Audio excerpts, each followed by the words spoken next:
Yes. Yeah. Yeah, I mean, again, it's one of these companies that should never have been privatized in the first place.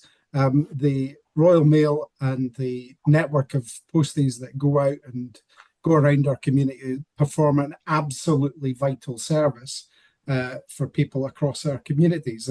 They are more than just postings. They are people who go out and who are servicing our communities, looking after people, creating the glue. And of course, there's an opportunity as we go forward to make sure that they are able to take on more work, because more things are getting delivered now, small parcels and things like that as well. So they should be invested in. But what we've seen with the situation in the UK with the rush to privatisation, which is a fixation, it seems, of both the Tories and now Labour, is that we've seen that service devalued over the decades. And we've seen people put under enormous pressure. We're also in the cusp of losing the universal service. They want to take a day away from us a week. They want to look at longer delivery times for rural areas. That's simply not on. And I think, the Royal Mail is something that should be back in public hands. I think it would be a lot easier to achieve that. And it's certainly something I'd be urging the Labour government when it takes office. It's pretty sure it's going to be the Labour government, the Labour government when it takes office to do this. And of course, in an independent Scotland, I would like to see us have, again, that vital public service in public hands. Peter. Yeah, I'm gutted Angus isn't here, actually, because I'd like to hear what his defence of Big Sir Ed was, seeing as he's the person that oversaw the Horizon scandal and all of the fiasco with the breakup and semi-privatisation.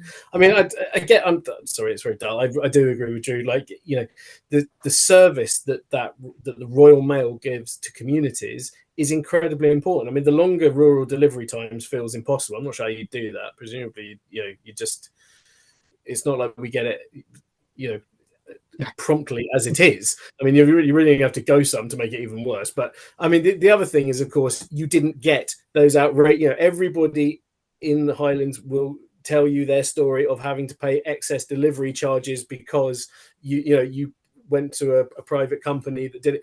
Royal Mail don't do that. Royal Mail was an absolutely brilliant example of service and community. That you paid your 38 pence or your now however much pound stamp and you got there, and the people would always moan about the price of stamps, but you wanted to say, well, go on, see how far you get with your 38p train ticket. Like, this is thing, it's a beautiful, sorry, I live near a railway line. It's a really good example of how we all chip in a little bit, okay, and we all get the same service, and it's beautiful and it's democratic, and it's about service and community. And what has happened over the last 15 years, 14 years, is that this cost of everything and the value of nothing has just been hardwired into our politics, and it's vulture capitalism. So now we're going to sell it God knows where, and eventually it will come back. It will be very expensive to put it back into public ownership, and the people who will be poorer for it is the people who have lost that sense of community and those hubs in the middle. And that Horizon scandal is outrageous. I mean, and it's also outrageous that it takes an ITV TV series to follow up on Private Eye's work over the last 15 years for the Tory government to go, oh yeah, maybe we should do something about this. And actually, to be fair, that's the red Tories and the blue Tories have both failed on that particular watch. And of course, it was Ed David that pulled it through.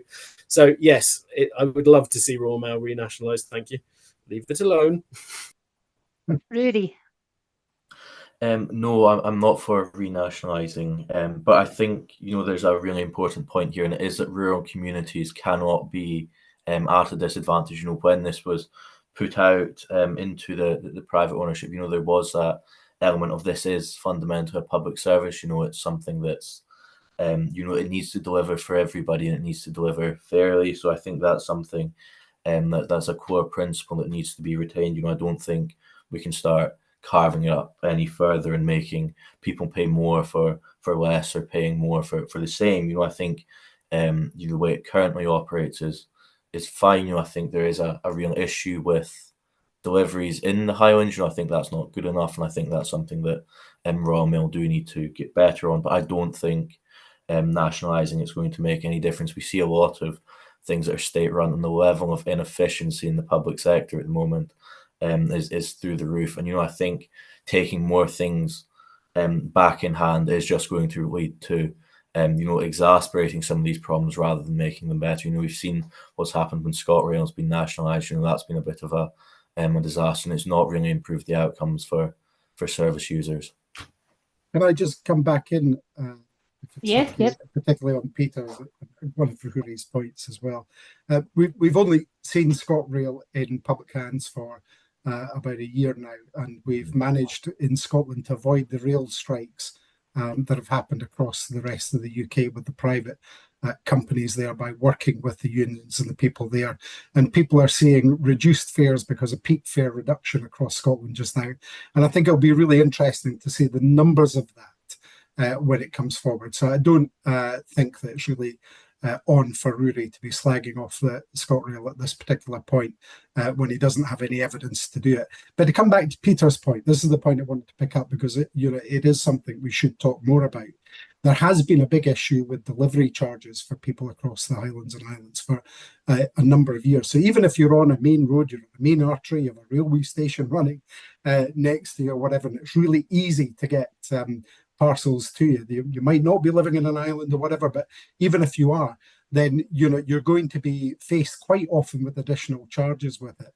I took a bill through Parliament to say to people, you should have the choice. You should be able to use, if you choose to do so, either the delivery company that you're buying the product from, the one they recommend it, or indeed to choose the Royal Mail if you want to be able to do that. And the purpose of that was to say, look, that protects our services, but it also gives people the choice of a lower cost delivery charge. So if it can be delivered by Royal Mail, why wouldn't you get that lower choice option for it? It wasn't supported. It did go through its first reading. I took it through first reading.